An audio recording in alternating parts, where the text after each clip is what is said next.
Bismillahirrahmanirrahim. Menabak dakwah tauhid dan sunnah. Baik, bismillah. Assalamualaikum warahmatullahi wabarakatuh. Waalaikumsalam warahmatullahi wabarakatuh. Innal hamdalillah nahmaduhu wa nasta'inuhu wa nastaghfiruh wa na'udzu billahi min shururi anfusina wa min sayyiati a'malina. May yahdihillahu fala mudilla lahu wa may yudlilhu fala hadiya lahu. Ashhadu an la ilaha illallah wahdahu la syarika lah wa ashhadu anna Muhammadan abduhu wa rasuluhu la nabiyya ba'dah. Allahumma salli wa sallim ala nabiyyina Muhammadin sallallahu alaihi wasallam wa ala alihi wa sahbihi ajma'in. Yaqulullahu azza wa jalla: ya ayyuhalladzina amanu taqullaha haqqa tuqatih wa la tamutunna illa wa antum muslimun.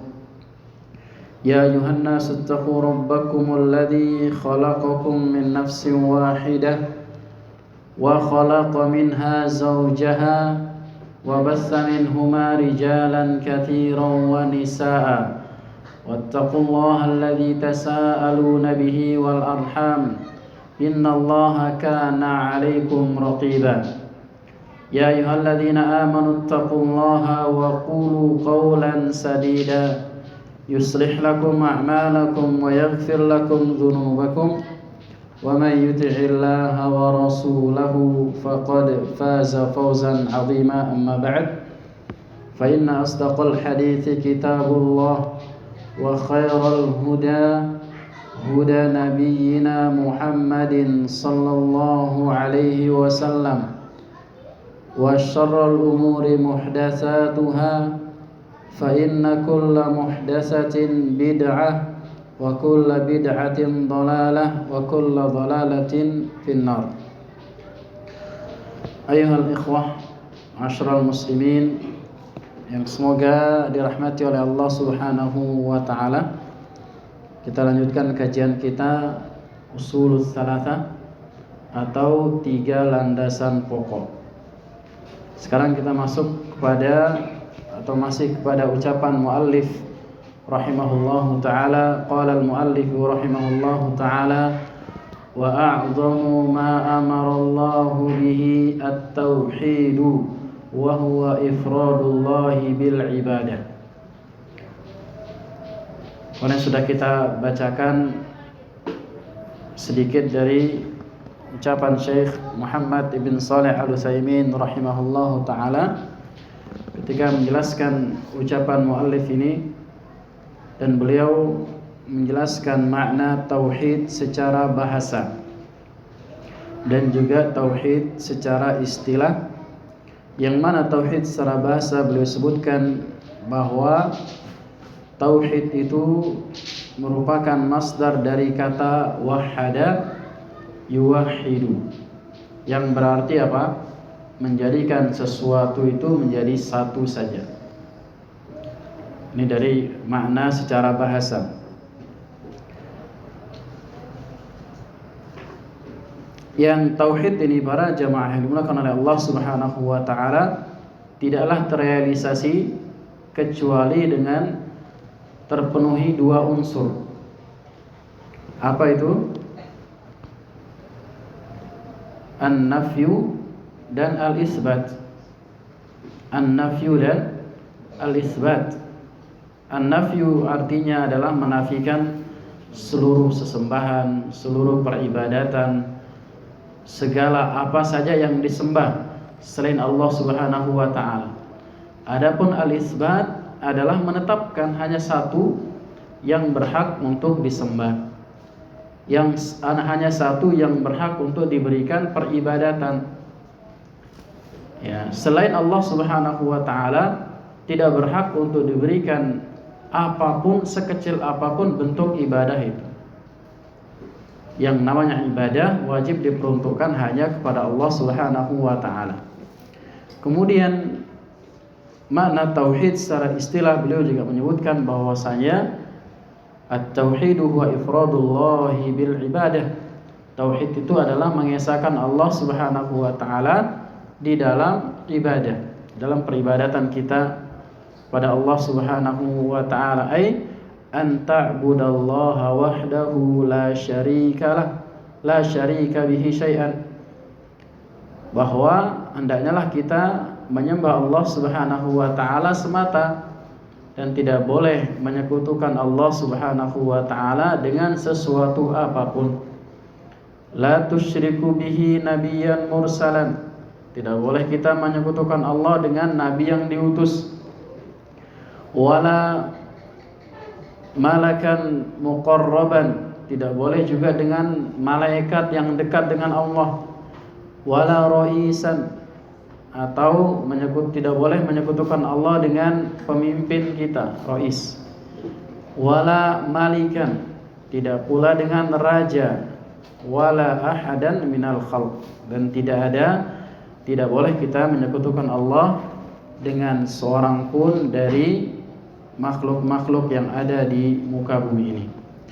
Kemudian juga beliau menyebutkan makna tauhid secara umum, bahwa tauhid itu adalah ifradullahi subhanahu wa ta'ala bima yukhtassu bihi, mengesahkan Allah Subhanahu wa taala dengan apa-apa yang khusus bagi Allah.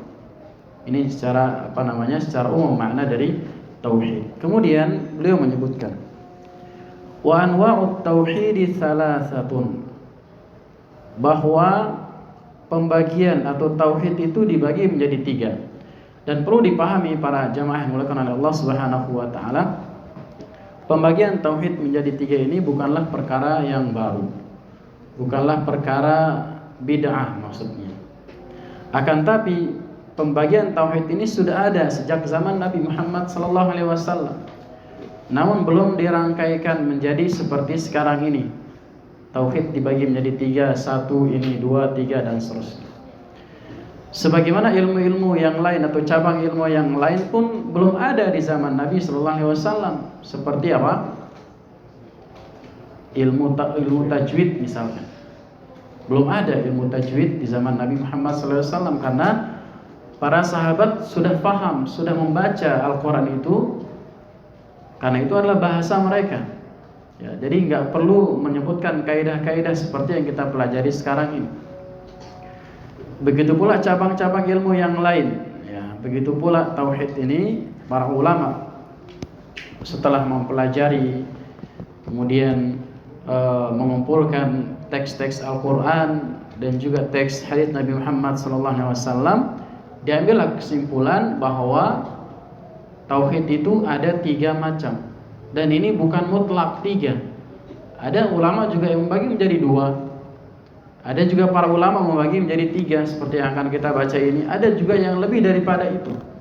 Namun kesimpulannya adalah diantaranya 3 ini. Itu maksudnya.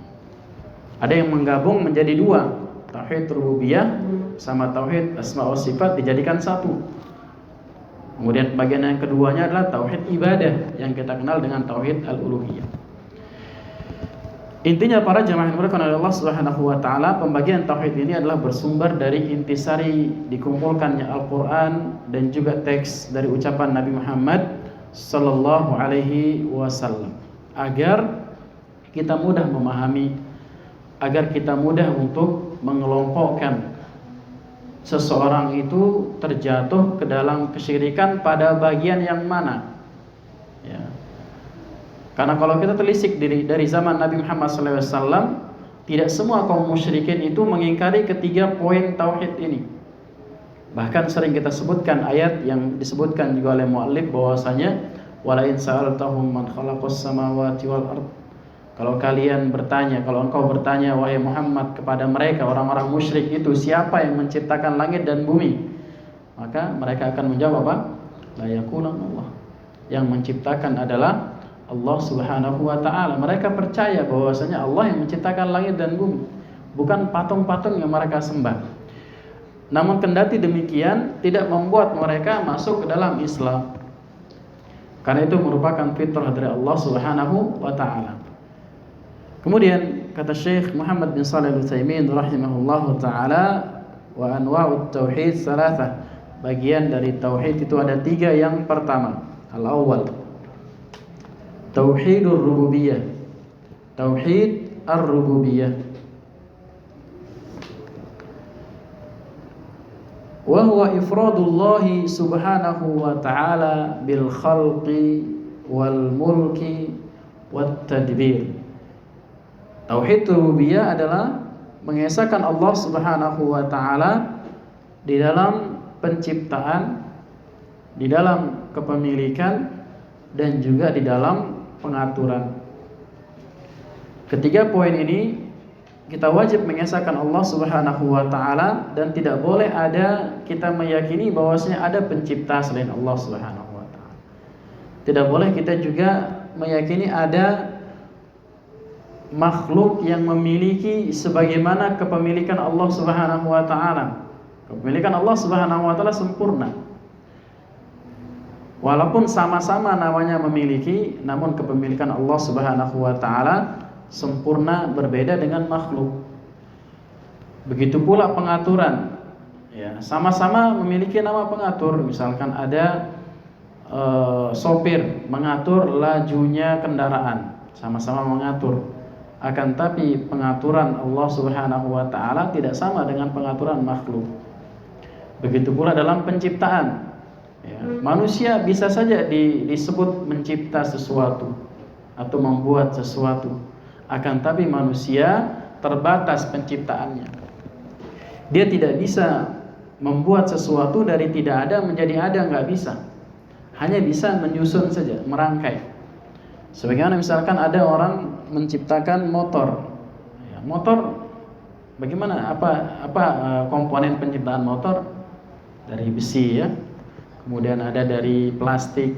Tapi manusia nggak bisa menciptakan besi, nggak bisa menciptakan plastik ataupun yang semisalnya. Akan tapi Allah Subhanahu wa taala penciptaannya itu sempurna, dari tidak ada menjadi ada. Oleh karena Allah Subhanahu wa taala mengatakan di dalam surah Az-Zumar ayat yang ke-62, Allahu khaliqu kulli syai'. Allah itu adalah pencipta segala sesuatu. Segala sesuatu yang ada di langit, yang ada di bumi, yang ada di dunia ini maupun yang ada di akhirat nanti, yang menciptakan surga dan neraka adalah Allah Subhanahu wa taala. Dan ini tidak boleh kita juga melakukan kesyirikan dalam tauhid rububiyah. Jadi kesyirikan itu bisa terjadi dalam rububiyah, bisa juga dalam yang lainnya. Kalau ada yang meyakini bahwa ada yang pencipta selain Allah Subhanahu wa taala, maka dia terjatuh ke dalam kesyirikan di dalam rububiyah. Begitu pula kalau ada yang meyakini bahwasanya ada yang mengatur selain Allah Subhanahu wa taala. Seperti keyakinan sebagian orang bahwasanya guru mereka bisa mengatur lautan. Misalkan kalau terjadi angin kencang di lautan, sebut aja nama syekhnya misalkan. Nanti dia akan, bahkan disebutkan akan mengambil orang tersebut ditaruh ke pinggir, kata mereka. Ya, bukan menyebut nama Allah Subhanahu wa taala. Padahal orang-orang musyrikin dahulu ketika di masa-masa genting, di masa-masa yang sangat mencekam, mereka kembali kepada Allah Subhanahu wa taala. Mengikhlaskan doa kepada Allah Subhanahu wa taala. Ketika diselamatkan oleh Allah, mereka kembali menyekutukan Allah Subhanahu wa taala. Berbeda dengan saudara-saudara kita kaum muslimin zaman sekarang, dikala susah, dikala senang melakukan kesyirikan, tatkala susah juga melakukan kesyirikan. Hujan turun melakukan kesyirikan, hujan ditahan oleh Allah melakukan kesyirikan. Ya, contohnya misalkan hujan turun kemudian melakukan kesyirikan. Ya, pengen memberhentikan hujan, panggil pawang hujan. Nah, ini melakukan kesyirikan, padahal diberikan hujan oleh Allah Subhanahu wa taala yang merupakan rahmat dari Allah Subhanahu wa taala. Kemudian ketika hujan ditahan, melakukan kesyirikan juga. meminta kepada bintang-bintang misalkan, atau meminta kepada yang lainnya, minta turun hujan. Padahal disyariatkan oleh Allah Subhanahu wa taala adalah istisqa misalkan. Kemudian tatkala senang misalkan diberikan nikmat oleh Allah Subhanahu wa taala, melakukan kesyirikan. Diberikan kefakiran, melakukan kesyirikan. Pada zaman sekarang ini kan bentar lagi nyalak ya kan? Nyalak, melakukan kesyirikan, pergi ke dukun misalkan. Untuk minta apa? Minta biar terpilih. Atau ada yang melakukan ritual-ritual bertapa di kuburan. Bahkan pada periode sebelumnya itu ada yang bertapa di kuburan dengan tanpa sehelai benang pun. Biar apa? Biar terpilih menjadi kepala daerah misalkan. Padahal kalau dukunnya disuruh nyalak mungkin nggak ada yang pilih ya. Nggak ada yang pilih karena mungkin nggak ada kapasitas. Akan tapi sebagian kaum muslimin tidak menggunakan akal sehatnya. Ya, pergi ke dukun, pengen harta, padahal dukunnya nyari apa? Nyari duit. Kalau nggak dikasih duit ya nggak ditolong. Ya, dan seterusnya di antara bentuk-bentuk kesyirikan di zaman sekarang.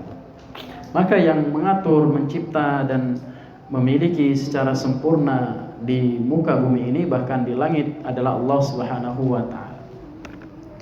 Kemudian juga Allah Subhanahu wa taala mengatakan di dalam surah Fatir ayat yang ketiga, Allah Subhanahu wa taala mengatakan hal min khaliqin ghairullahi yarzuqukum minas sama'i wal ardi la ilaha illahu. Di sini Allah Subhanahu wa taala mengungkapkan dengan ungkapan pertanyaan. Hal itu artinya apa? Apakah? Namun ini diantara contoh istifham ingkari namanya. Nanya tapi untuk mengingkari.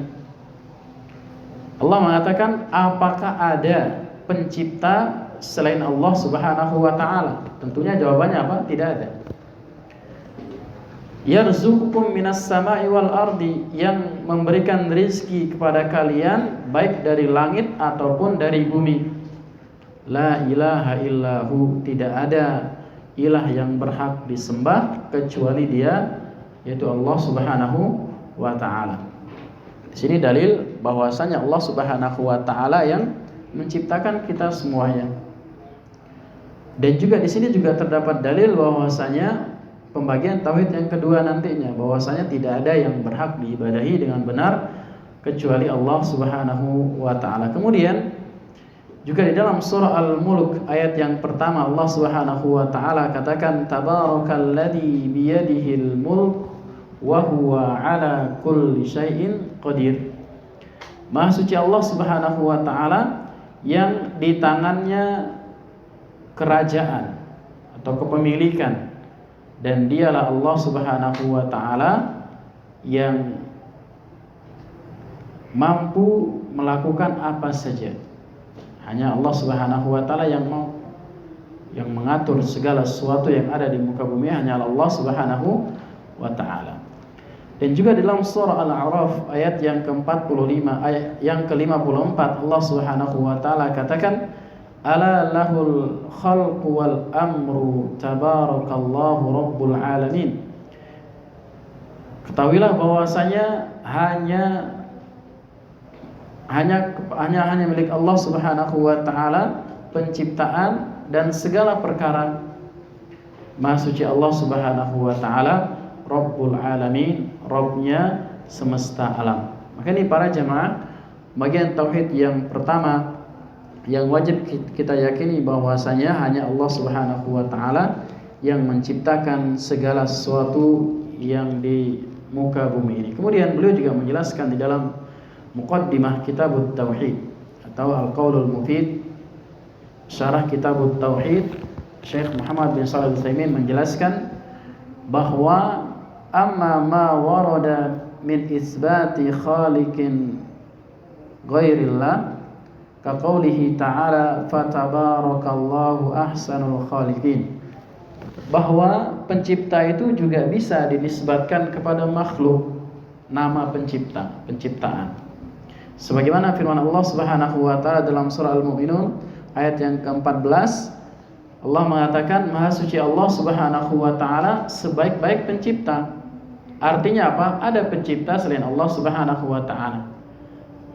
Dan juga di dalam sabda Nabi kita sallallahu alaihi wasallam kelak pada hari kiamat bahwasanya Allah Subhanahu wa taala akan mengatakan kepada tukang foto atau tukang kalau dari batu, pahat batu itu ya, tukang patung atau tukang lukis.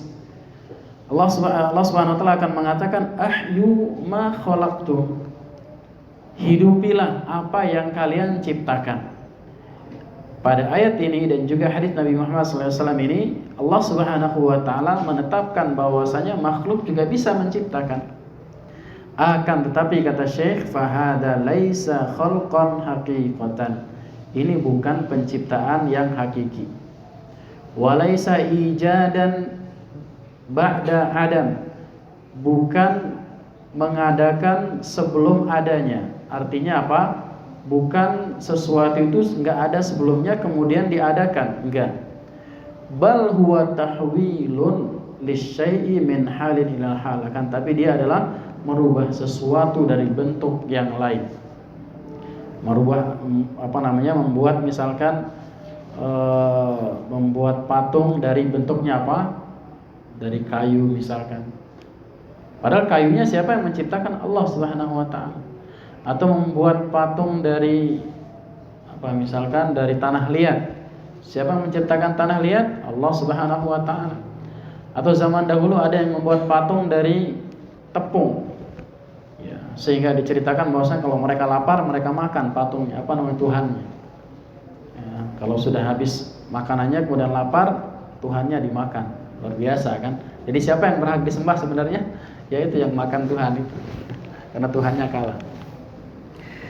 Kemudian juga wa aidan laisa syamilan, dan juga Syekh mengatakan penciptaan manusia ini enggak sempurna, enggak menyeluruh. Terbatas, bal mahsurun, dia terbatas. Enggak bisa dia menciptakan segala sesuatu yang dia inginkan, enggak bisa. Bahkan ini juga merupakan pertolongan dari Allah Subhanahu wa taala ciptaan tersebut. Ya, ini bedanya antara apa? Antara penciptaan manusia dan penciptaan makhluk. Kalau Allah Subhanahu wa penciptaan Allah Subhanahu wa taala dan penciptaan makhluk.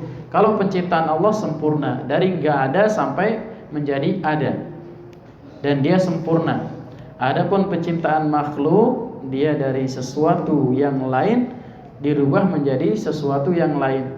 Dari suatu benda dirubah menjadi benda yang lain, maka dia tidak sempurna dan dia bukan pencipta secara hakiki. Kemudian yang kedua, Syekh mengatakan as-tsani tauhidul uluhiyah. Yang kedua adalah tauhid al-uluhiyah.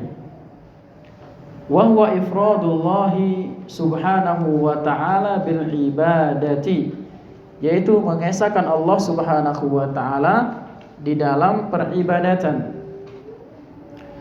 Bi an la yattakhidhal insanu ma'allahi ahadan ya'buduhu wa yataqarrabu ilaih, yaitu dengan cara manusia tidak boleh mengambil atau menjadikan bersama Allah Subhanahu wa taala sesuatu apapun yang dia sembah atau dia mendekatkan diri kepada Allah Subhanahu wa taala, atau dia mendekatkan diri kepada sesuatu tersebut. Kama ya'budullah, sebagaimana mereka menyembah Allah. Ya, dia menyembah Allah dan juga tidak boleh menyembah selain Allah sebagaimana kita menyembah Allah. Misalkan kita menyembah Allah Subhanahu wa taala dengan bersujud misalkan. Maka kita tidak boleh bersujud kepada selain Allah Subhanahu wa taala sebagaimana kita sujud kepada Allah Subhanahu wa taala. Berdoa misalkan. Berdoa merupakan sebuah ibadah yang wajib dipanjatkan hanya kepada Allah Subhanahu wa taala. Maka tidak boleh seorang itu berdoa kepada selain Allah sebagaimana dia berdoa kepada Allah. Jadi enggak cukup hanya ada orang beribadah kepada Allah kemudian dia jadikan orang lain atau makhluk yang lain juga seperti dia ibadahi kepada Allah Subhanahu wa taala, enggak cukup. Hanya Allah Subhanahu wa taala semata yang kita ibadahi. Kalau demikian adanya, maka sama saja seperti orang-orang musyrikin zaman dahulu. Orang-orang musyrikin zaman dahulu mereka beribadah kepada Allah, mereka juga beribadah kepada selain Allah Subhanahu wa taala. Makanya mereka memiliki tuhan-tuhan yang banyak, satu di langit tapi banyak di bumi. Sebagaimana mereka letakkan patung-patung yang ada di sekitaran Ka'bah misalkan. Ya, makanya kalau mereka berdoa, tadi kita sampaikan ketika genting mereka berdoa kepada Allah Subhanahu wa taala. Namun ketika mereka sudah kembali ke daratan diselamatkan oleh Allah, idahum yusyrikun, mereka kembali menyekutukan Allah Subhanahu wa taala. Ini yang kedua di antara tauhid al-uluhiyah. Ya, atau tauhid disebut dengan tauhid al-ibadah. Syekh juga mengatakan, Muhammad bin Shalih Al-Utsaimin rahimahullahu taala,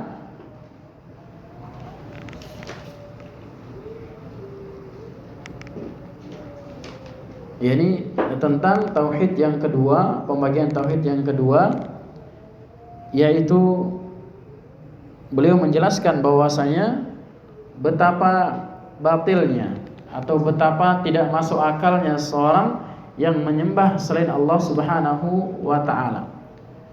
Beliau mengatakan inna minas safah, sungguh sebuah kebodohan atau sebuah kedunguan, antaj'alal makhluq al-hadith al-a'il lil fana ilahan ta'buduh, yaitu ketika seorang menjadikan makhluk yang baru, ya, makhluk yang baru diciptakan, kemudian dia tidak kekal sebagai sesembahan yang disembah. Jadi maksudnya apa? Seorang yang menyembah selain Allah Subhanahu wa taala sejatinya dia adalah orang yang bodoh. Kenapa? Karena dia menyembah sesuatu yang baru. Seharusnya yang kita sembah adalah yang menciptakan sesuatu yang baru itu, bukan menyembah sesuatu yang diciptakan yang baru-baru saja ada. Bahkan sebagian orang ada yang menyembah apa? Menyembah binatang. A'udzubillah. Ya, seolah-olah kita menganggap bahwa diri kita tuh lebih rendah daripada apa? Binatang. Ada yang menyembah kera, na'udzubillah. Ada yang menyembah apa lagi? Sapi misalkan. Ada yang menyembah apa lagi di antara binatang-binatang itu? Hah? Apa? Hah? Kerbau, ya. Yang disebut sebagai Pak Kiai, ya. Ini enggak boleh, apa namanya? Itu sama saja meletakkan derajat manusia lebih rendah dibandingkan derajat binatang. Padahal kalau mati nanti apa namanya binatangnya apa? Ya mati sudah. Mana ada Tuhan mati? Ya Tuhan maha hidup, Allah Subhanahu wa taala. Fahuwa fil haqiqati la yanfa'aka la bi ijadin wala bi i'dadin wala bi imdad. Makhluk yang kita sembah itu atau makhluk yang disembah oleh sebagian orang itu pada dasarnya adalah tidak bisa memberikan manfaat sedikit pun, tidak bisa mengadakan, tidak bisa mempersiapkan, dan juga tidak bisa mengulurkan sesuatu. Kalau sudah terjadi ya terjadi, nggak bisa memberikan manfaat, juga tidak bisa memberikan apa? Mudarat kepada kita semuanya. Kemudian itu yang pertama, itu yang kedua di antara pembagian-pembagian tauhid. As-salis, kemudian yang ketiga, tauhid al-asma'i was sifat, yaitu tauhid al-asma' was sifat atau yang biasa disebut dengan tauhid asma' was sifat. Wa huwa ifradullah subhanahu wa ta'ala bima sumiya bihi nafsahu atau bima samma bihi nafsahu wa wasafa bihi nafsahu fi kitabih, yaitu kita mengesahkan Allah Subhanahu wa taala dengan apa-apa yang Allah itu memberikan nama untuk dirinya sendiri, dan juga kita mengesahkan Allah Subhanahu wa taala terhadap apa-apa yang Allah sifati dirinya sendiri di dalam kitabnya. Karena yang paling kenal sama Allah itu siapa? Ya Allah sendiri. Yang paling kenal sama Allah adalah apa? Allah Subhanahu wa taala. Sebagaimana yang paling kenal, misalkan yang paling kenal dengan diri kita sendiri siapa? Ya diri kita sendiri. Begitu pula yang paling kenal sama Allah Subhanahu wa taala adalah apa? Allah Subhanahu wa taala. Dari mana kita tahu nama dan sifat Allah Subhanahu wa taala menurut Allah? Yang pertama di dalam kitabnya Al-Qur'an. Ya, tentunya Allah Subhanahu wa taala mensifati dirinya atau memberikan nama untuk dirinya di dalam kitabnya. Au ala lisani rasulih sallallahu alaihi wasallam. Atau melalui lisan rasulnya sallallahu alaihi wasallam. Karena setelah Allah Subhanahu wa taala, yang paling kenal sama Allah Subhanahu wa taala adalah siapa? Rasulullah sallallahu alaihi wasallam. Yang paling dekat pada Allah Subhanahu wa taala. Maka di dalam asma was sifat, sikap kita adalah hanya menetapkan apa yang ditetapkan oleh Allah Subhanahu wa taala, baik dari nama-nama ataupun dari sifat-sifat Allah Subhanahu wa taala. Wa dzalika bi isbati ma asbatahu, yaitu dengan cara kita menetapkan apa-apa yang ditetapkan oleh Allah Subhanahu wa taala. Wa nafyu ma nafahu min ghairi tahrifin wala ta'tilin wa min ghairi takyifin wala tamtsil.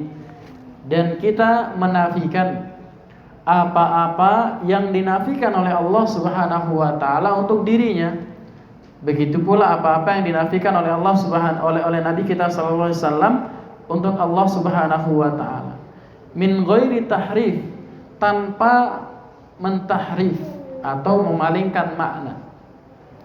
Dari satu makna kepada makna yang lain enggak boleh.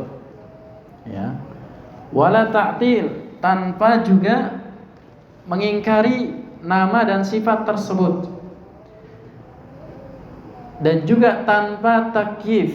Takyif itu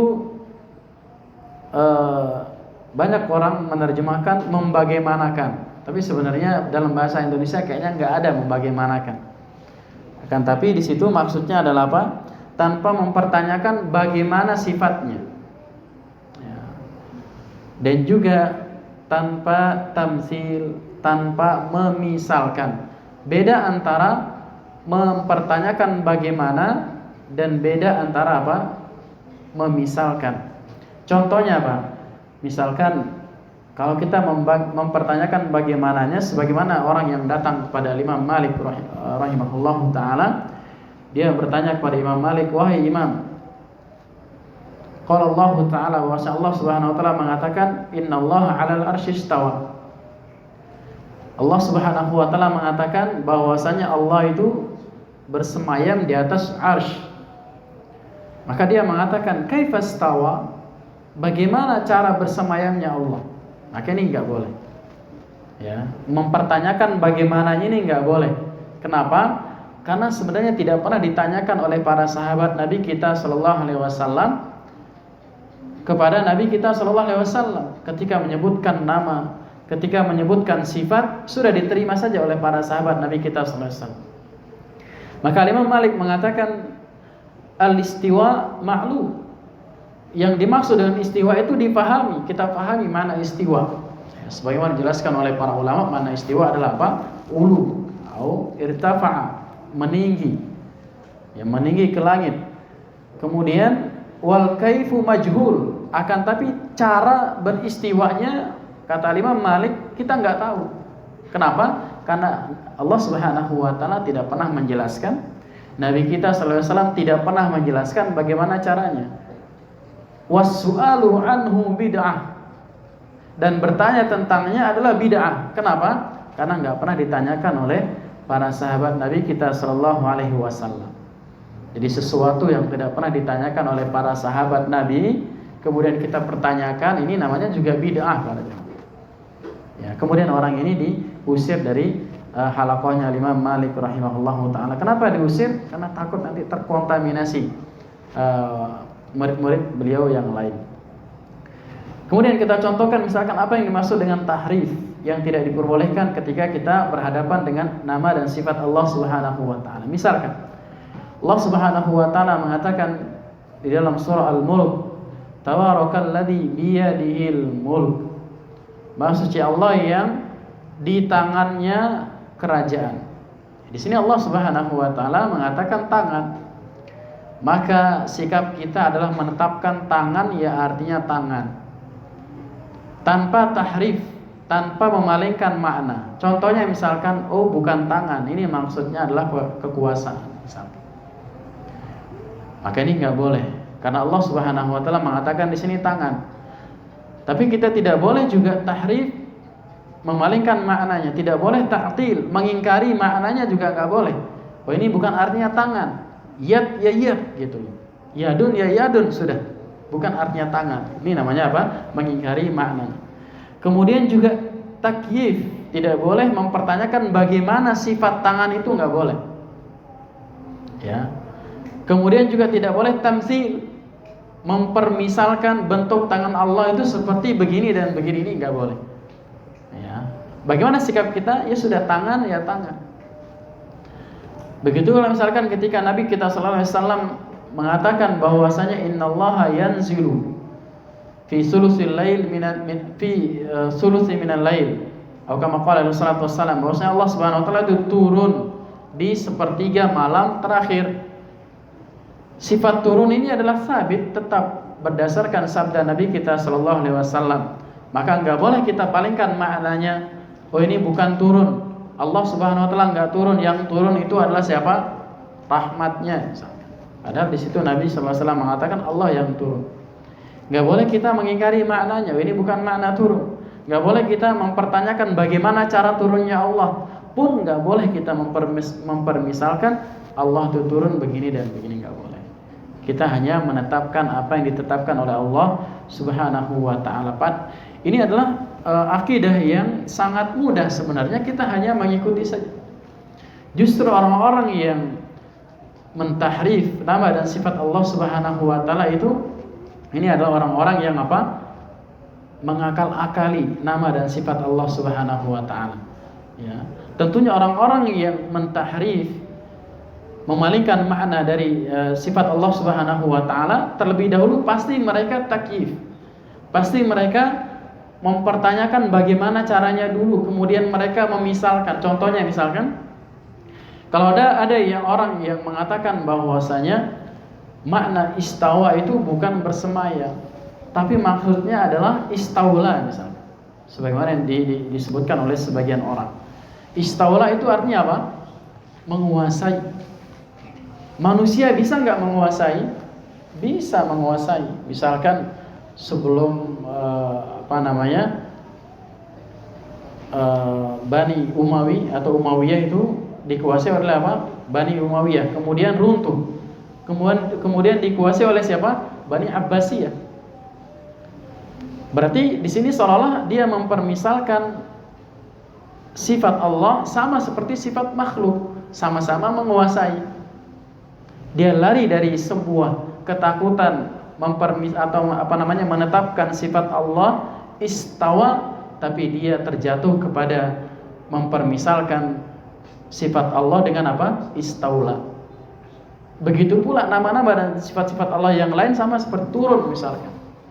Rahmat Allah turun atau tangan Allah Subhanahu wa taala. Mereka mengingkari tangan Allah Subhanahu wa taala diganti dengan apa?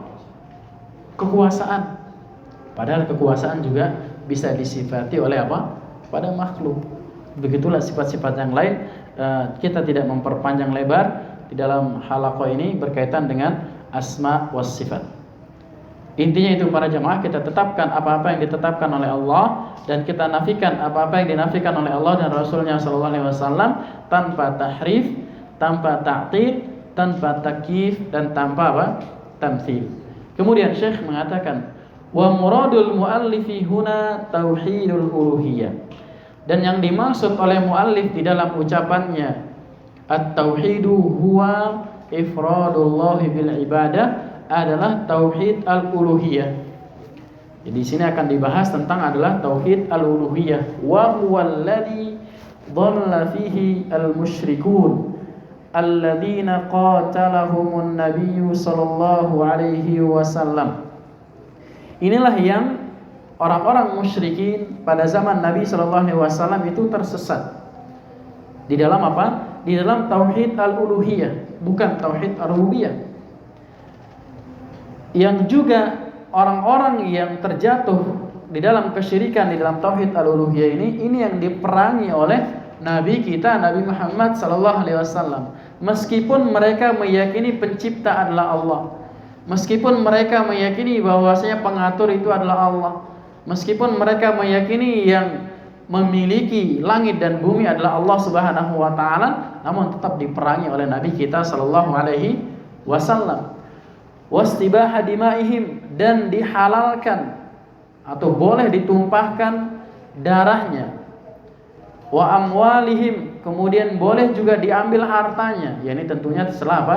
Peperangan misalkan, kemudian terjadilah ghanimah. Wa ardihim, boleh juga diambil apa? Tanahnya. Kemudian wa diyarihim, boleh juga diambil rumah-rumahnya atau tempat tinggalnya, hartanya. Al-muhim apa? Halal ditumpahkan darahnya, boleh diambil hartanya, yakni setelah peperangan. Kemudian juga wasabban nisa'ahum wa dzurriyyatahum, kemudian dijadikan budak atau ditawan wanita-wanitanya dijadikan budak, kemudian saudara-saudaranya juga ditawan. Karena apa? Karena mereka terjatuh ke dalam kesyirikan di dalam bab al-uluhiyah, bukan ar-rububiyah. Wa aktsaru ma yu'alijur rusul aqwamahum, yang juga banyak diperbaiki, yang banyak diobati oleh para rasul kaum-kaumnya yang mereka terjatuh ke dalam kesyirikan di dalam bab al-uluhiyah. Ala hadan nau'i minat tauhid, yaitu bagian dari jenis tauhid yang kedua ini, yang banyak banyak diperbaiki, banyak didakwahi oleh para rasul yang diutus oleh Allah Subhanahu wa taala. Sebagaimana firman Allah Subhanahu wa taala dalam surah An-Nahl ayat yang ke-29, Allah Subhanahu wa taala katakan, "Wa laqad ba'atna fi kulli ummatin rasulan."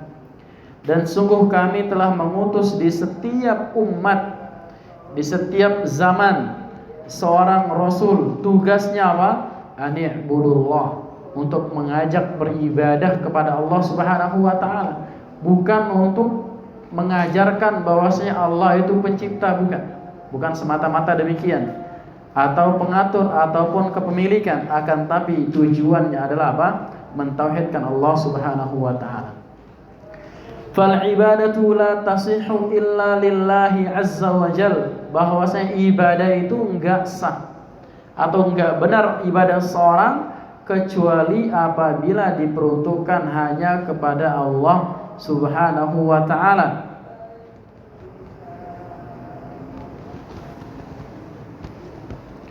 Wa man akhalla bihadzat tauhid fahuwa musyrikun kafirun. Maka barang siapa yang kosong darinya tauhid ini, maka dia termasuk orang musyrik dan kafir. Meskipun dia meyakini Allah pencipta tadi kita sebutkan, akan tapi kalau dia beribadah kepada selain Allah Subhanahu wa ta'ala, maka dia bukan orang muslim. Wa in aqarra bi tauhidir rububiyyati wal asma'i was sifat, walaupun mereka meyakini, walaupun mereka mengikrarkan tauhid ar-rububiyah dan tauhid asma was sifat. Falau furida anna rajulan yaqra'u iqraran kamilan bi tauhidir rububiyyah wal asma'i was sifat. Kalau seandainya misalkan ada sebagian orang yang dia dalam bab tauhid rububiyah dia sempurna, dalam bab asma was sifat sempurna dia, walakin yadhhabu ilal qabri, kemudian akan tapi dia pergi ke kuburan. Ngapain ke kuburan? Bukan ziarah kubur, akan tapi faya'budu sahibahu, dia beribadah kepada penghuni kuburan. Jadi bukan semerta-merta ziarah kubur, tapi dia beribadah kepada penghuni kuburan, dia minta kepada penghuni kuburan, ataupun dia bernazar kepada penghuni kuburan tersebut, kemudian dia mendekatkan diri kepada Allah Subhanahu, mendekatkan diri kepada penghuni kuburan tersebut. Fa innahu musyrikun kafirun khalidun finnar. Maka orang semacam ini adalah dia termasuk orang musyrik yang juga kafir, kekal di neraka. Karena dia terjatuh ke dalam kesyirikan di dalam bab al-uluhiyah, sebagaimana firman Allah Subhanahu wa taala dalam surah Al-Maidah ayat yang ke-72, innahu man yusyrik billah faqad harramallahu alaihil jannah wa ma'wahun nar wa ma lil-zalimin min ansar. Maka sesungguhnya siapa saja yang menyekutukan Allah Subhanahu wa taala, maka Allah haramkan baginya surga. Kalau sudah diharamkan surga, maka apa? Fa ma'wahun nar, tempat kembalinya adalah mana? Neraka. Dan tidak ada penolong bagi orang-orang yang zalim. Dan kezaliman yang paling besar adalah apa? Kesyirikan. Sebagaimana kata Allah Subhanahu wa taala, innasyirka la dzulmun azim. Kemudian kata Syekh, kita sebutkan sedikit lagi, wa inna ma kana at-tauhidu a'zamu ma amara Allah li'annahu al-asl. Bahwasanya tauhid ini adalah sebesar-besarnya perintah, bahkan dia merupakan apa? Ketaatan yang paling besar, ketaatan yang paling utama, karena dia adalah pondasi. Alladzi yanbani alaihi ad-dinu kullahu, yang dibangun di atasnya agama ini seluruhnya. Di atas apa? Di atas tauhid. Walihada, oleh karenanya, bada'a bihi Nabi sallallahu alaihi wasallam fi da'wati ila Allah. Nabi sallallahu alaihi wasallam memulai di dalam dakwahnya adalah dengan dakwah tauhid. Di Makkah Nabi sallallahu alaihi wasallam berdakwah berapa tahun? 13 tahun. Dakwahnya adalah tauhid. Ya, dakwahnya adalah apa? Tauhid, bagaimana memurnikan ibadah kepada Allah Subhanahu wa taala. Wa amara man arsalahu, dan Allah Subhanahu wa taala, Nabi sallallahu alaihi wasallam memerintahkan siapa yang diutus untuk berdakwah, an yabda'a bihi, untuk memulai dengannya, yaitu mulai dengan apa? Memulai dengan tauhid. Ini para jamaah yang dimuliakan oleh Allah Subhanahu wa taala, yang harus kita perhatikan di dalam kehidupan kita. Jangan sampai kita lalai dari yang namanya tauhid. Ini yang dapat kita ambil dari ucapan Syekh di dalam kesempatan kali ini. Semoga yang sedikit ini bermanfaat.